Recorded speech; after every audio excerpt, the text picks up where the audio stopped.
Yan o, luto na yung manok. Tapos yung sampalok, dinurog-durog ko na rin yan. Maglalagay na tayo siling berde at siling labuyo para may laban. Yun, isang napakagandang araw sa inyo mga manoy. Dahil maulan yung panahon ngayon, magluluto tayong sinampalukang pata ng baboy at manok. Ayan, pakita mo. Ayan, meron tayong pata. Pinakulo na natin ito para mawala yung pritis. Tapos meron tayong manok. Yan, unang gagawin natin. Siyempre, unahin natin yung manok para lumambot. Walang gisa-gisa ngayon. Tapos sabay natin itong sampalok. Sasama natin. Hindi natin pipagayin. Yan, pakuluin muna natin yan. Palambutin natin yung manok at saka yung sampalok. Yan, pag ganyan na maglagay tayong sibuyas at luya. Tapos lagay na natin itong nor chicken. Tapos sunod na natin itong pata. Malambok na to. Kaya sandali lang. Pwede na. Pag lumambok na yung manok, okay na. Siya matagal palambutin to eh.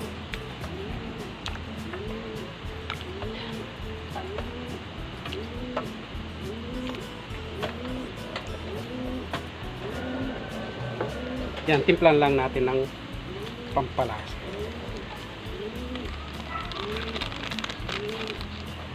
Tapos paminta. Ito yung pampalat natin siyempre. Patis.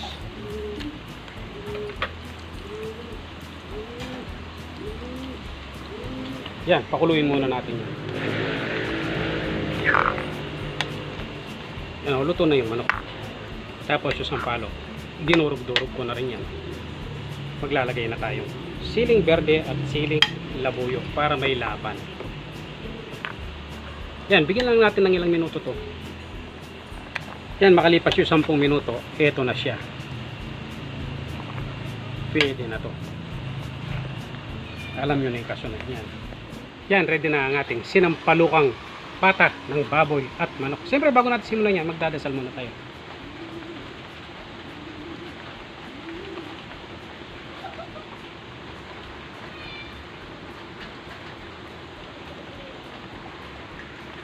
Siyempre, kukuha muna ng pata natin. Tapos, sabaw. Ito yung masarap, sabaw.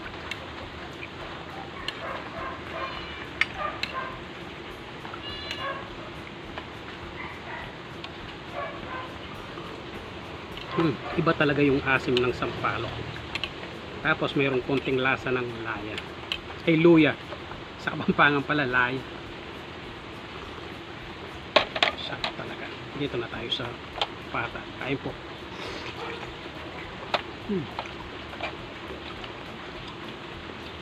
Sabawan ko itong kanin. Lamig. Yan o, medyo umuulan-ulan.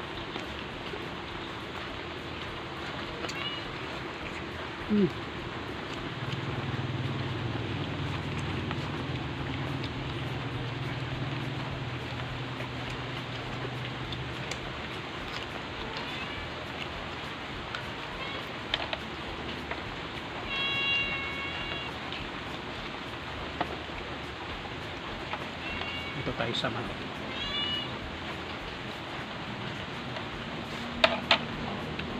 Kain po.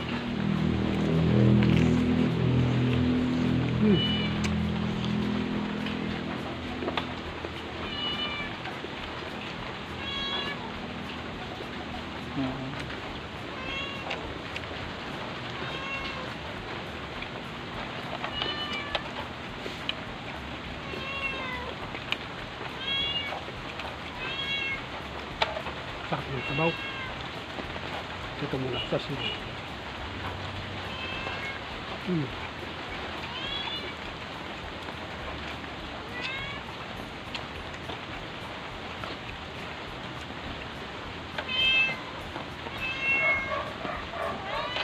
Sarap ng asin ng sampalok.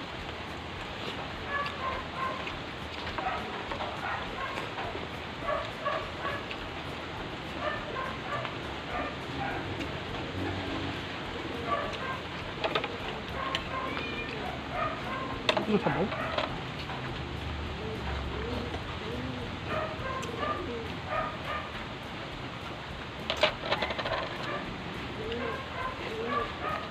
Hmm.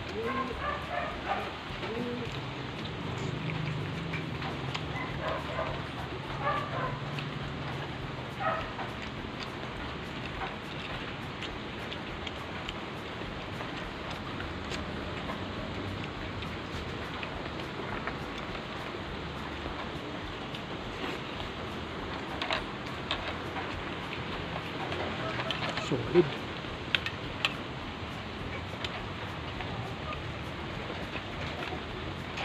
Sumama na naman si ano, shell mura sabaw. Init.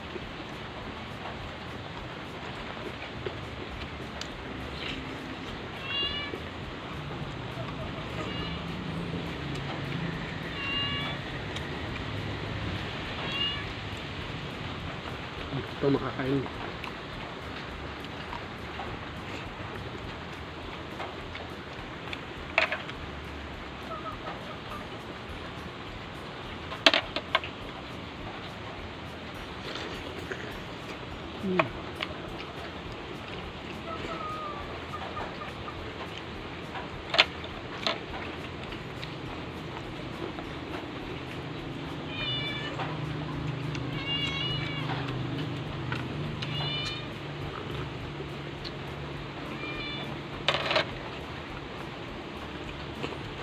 Pag ganitong ulam talagang mapaparabang ka.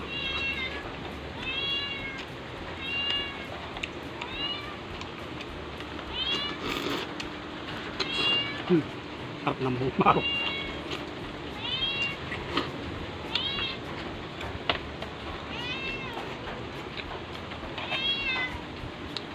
Dito tayo sa paa. Ito yung paa.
Sarap din ng manok.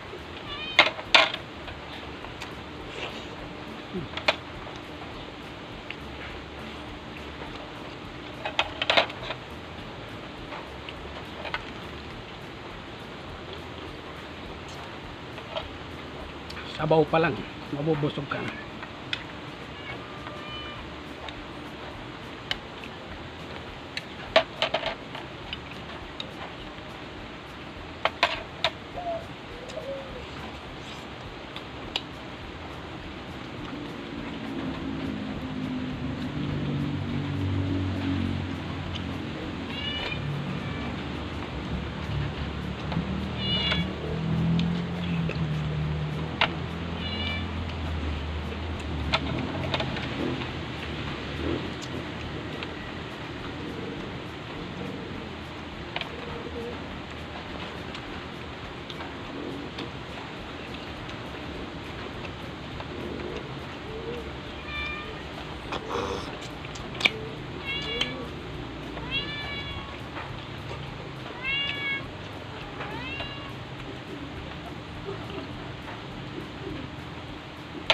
Pinagpawisan ako. Sarap na sabaw.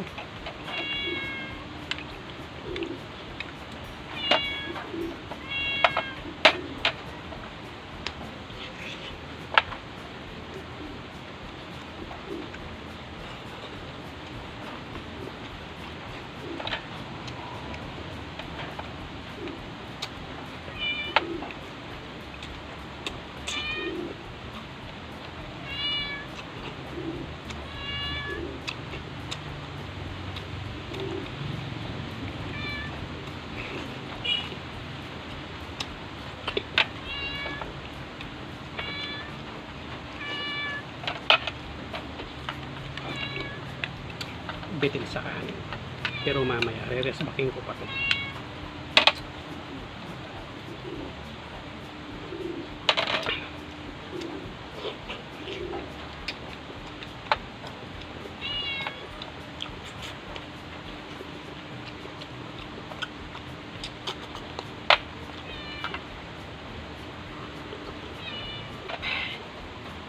Sobrang nabusog ako.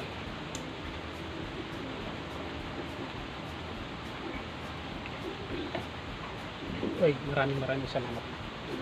O yan, siguro hanggang dito na muna yung episode natin. Salamat sa panonood. God bless.